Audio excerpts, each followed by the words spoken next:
ಸಂಭ್ರಮ ಮನೆ ತುಂಬಾ ಬಂಧು ಬಾಂಧವರೆಲ್ಲ ತುಂಬಿಕೊಂಡಾಗ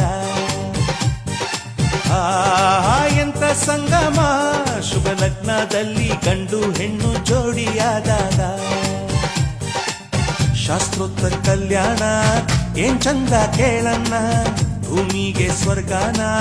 ತಂದಂತೆ ನೋಡಣ್ಣ ಮನ ಬಂದ ಹಾಗೆ ಮಾಡಲು ಮದುವೆ ವ್ಯಾಪಾರ ಅಲ್ಲಣ್ಣ ಎಂತ ಸಂಭ್ರಮ ಮನೆ ತುಂಬಾ ಬಂಧು ಬಾಂಧವರೆಲ್ಲ ತುಂಬಿಕೊಂಡಾಗ